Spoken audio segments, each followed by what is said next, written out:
let's say that the owner wants 6, the buyer will pay 4, but he goes, okay, we'll give you $2 million earnout over 2 or 3 or 4 years, however it's structured. My advice to owners is be careful when you do that if you don't have any control of the business, because they can make a lot of decisions just like you have that could be better for the business. It could reduce the earnout potential. So like, what's the risk for owners if they just go, cool, don't call me, just send me a check with getting their earnout? And then how do they mitigate that risk? Because that's part of this earnout equation. I think that owners at least need to consider that they might only get 4, and it's not because the person is being shady. They just did what they thought was best, and it impacted the valuation or the multiples, the earnout. I'm sorry, post acquisition. Or they could be shady and just move the numbers around so they don't have to pay it. So how do owners protect themselves so they get that extra $2 million? Yeah, it's really tough. I mean, from what I've seen, and this is probably a question for an M&A attorney as far as what they can do, in SBA deals, there's not a ton that I've seen they can do to protect themselves. And earnouts aren't allowed in SBA deals anyway. So true earnouts are non-SBA, and there's probably more stuff you can do. I've seen suggestions from attorneys, equity clawbacks. Probably 10 years ago, we did more deals where the seller, if it's a small business, we did a lot more e-commerce and stuff back then, the owner would get back the business if payments were defaulted upon.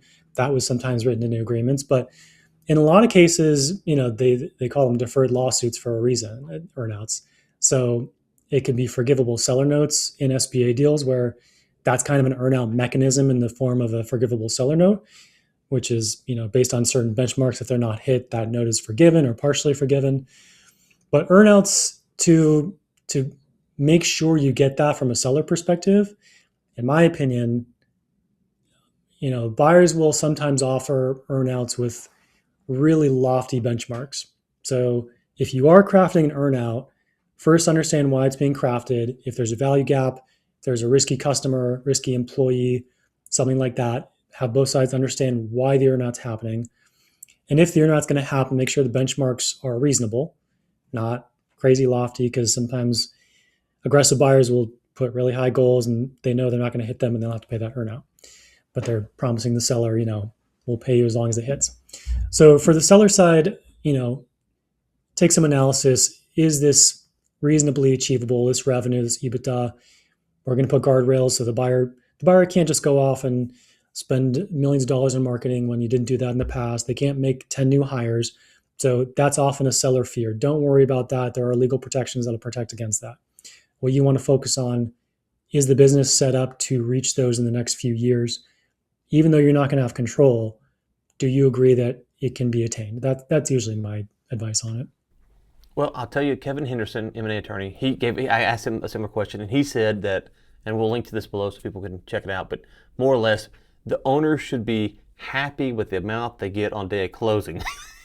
That's assuming you're not going to get it, right? So yeah, I mean, that is the approach some sellers take. They're like, I got the cash I needed. The earnout's all gravy. Cool. Yeah, If you have that mentality, yes, that's the best way, like that's Zen the way best to way. do it. So that's the attorney's Otherwise, opinion. So that's the buy side attorney's opinion, right?